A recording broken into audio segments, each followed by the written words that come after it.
What if the moon had its own moon? Let's imagine a quiet evening. You're walking home, staring up at the sky, thinking about goals, groceries, or how you forgot to reply to that one text 5 days ago. And then you stop. You blink.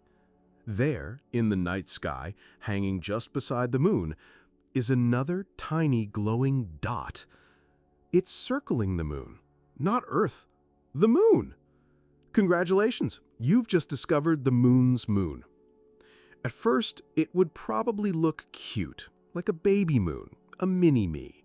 But the moment you start thinking about it scientifically, you realize just how weird and, honestly, how ridiculous the idea is. Because space doesn't do cute without consequences. First of all, for the moon to have a moon, let's call it moonlit, because why not? It would have to be caught in a very delicate dance.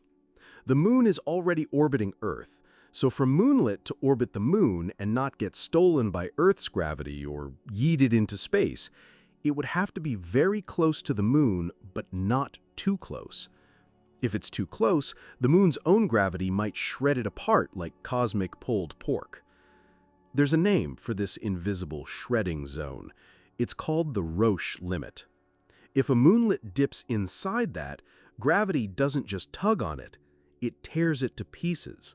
So Moonlet would need to orbit just outside that limit, but also not so far away that Earth's gravity rips it away like a jealous third wheel. Assuming we found that sweet spot, a narrow orbital tightrope, what would life on Earth be like? Well, for one, the night sky would be different. Every few nights, you'd see a tiny moon orbiting our moon, sometimes passing in front of it like a little pet rock doing tricks. Children would name it, poets would write about it, conspiracy theorists would lose their minds. But things would get more interesting and chaotic from there. The moon is not just a pretty light in the sky, it's our planet's gravitational dance partner. It controls the tides, helps stabilize Earth's tilt, and might even have helped early life get its start in shallow tidal pools. So, what happens when the moon gets its own companion? Tides, for one, might get weirder. If the moonlet is big enough, let's say the size of a large asteroid, it could start tugging on the moon, ever so slightly. That could, in turn, affect how the moon tugs on Earth. The result? Tides that sometimes surge just a bit higher or arrive a little earlier than usual. Sailors might curse the double moon drag. Surfers might love it. Coastal engineers might have a nervous breakdown. But the real problem might be orbital chaos. Here's the thing about space. It's quiet, but it's not peaceful. Everything is constantly pulling on everything else. Gravity is like that one clingy friend who refuses to let go. And when you have three bodies, Earth, Moon, and Moonlet, all tugging on each other, things can get unstable. It's called the three-body problem, and it's so complicated that we still don't have a general solution for it. Eventually, one of three things might happen. Option 1. The moonlet spirals inward. It gets too close to the moon, crosses the Roche limit, and turns into a glorious ring of debris, a lunar Saturn, beautiful, deadly, and temporary. Option 2. Earth wins the custody battle. The moonlet gets pulled out of its lunar orbit and becomes a mini-moon of Earth, like a lost kitten adopted by a much bigger cat. It might orbit us for a while, then burn up in the atmosphere like a shooting star nobody saw coming. Option 3. The moonlet escapes entirely, flown into space like a cosmic slingshot, forever wandering, with no moon to call home. Space is lonely like that. But let's rewind. What if, somehow, against all odds, the moonlet stuck around for billions of years? What if it became a permanent feature of our skies? In that case, Earth might have a more complex lunar calendar.